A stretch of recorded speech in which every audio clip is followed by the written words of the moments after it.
मूर्ख ने अपने मन में कहा है, कोई परमेश्वर है ही नहीं।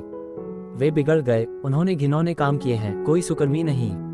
परमेश्वर ने स्वर्ग में से मनुष्यों पर दृष्टि की है कि देखे कि कोई बुद्धिमान, कोई परमेश्वर का खोजी है या नहीं। वे सब के सब भटक गए, वे सब भ्रष्ट हो गए, कोई सुकर्मी नहीं, एक भी नहीं। क्या किसी अनर्थकारी को कुछ भी ज्ञान नहीं रहता, जो मेरे लोगों को ऐसे खा जाते हैं जैसे रोटी, और परमेश्वर का नाम नहीं लेते। वहां उन पर भय छा गया, क्योंकि परमेश्वर धर्मी लोगों के बीच में निरंतर रहता है। तुम तो दीन की युक्ति की हंसी उड़ाते हो, इसलिए कि यहोवा उसका शरण स्थान है। भला हो कि इस्राएल का उद्धार सिय्योन से प्रकट होता। जब यहोवा अपनी प्रजा को दासत्व से लौटा ले आएगा, तब याकूब मगन और इस्राएल आनंदित होगा। यहाँ तक सुनने में आता है कि तुम में व्यभिचार होता है, वरन ऐसा व्यभिचार जो अन्य जातियों में भी नहीं होता, कि एक मनुष्य अपने पिता की पत्नी को रखता है।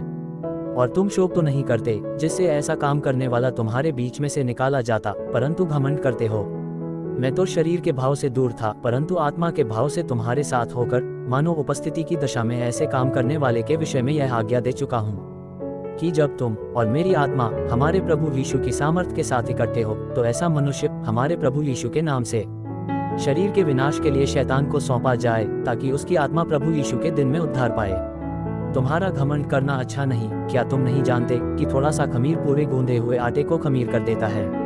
पुराना खमीर निकालकर अपने आप को शुद्ध करो, कि नया गूंधा हुआ आटा बन जाओ, ताकि तुम अखमीरी हो, क्योंकि हमारा भी फसह जो मसीह है, बलिदान हुआ है।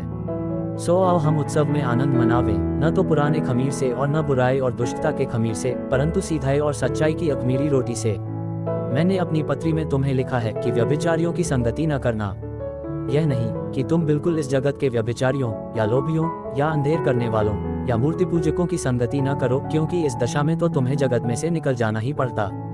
मेरा कहना यह है कि यदि कोई भाई कहलाकर व्यभिचारी या लोभी या मूर्ति पूजक या गाली देने वाला या पियक्कड़ या अंधेर करने वाला हो, तो उसकी संगति मत करना, वरन ऐसे मनुष्य के साथ खाना भी न खाना। क्योंकि मुझे बाहर वालों का न्याय करने से क्या काम?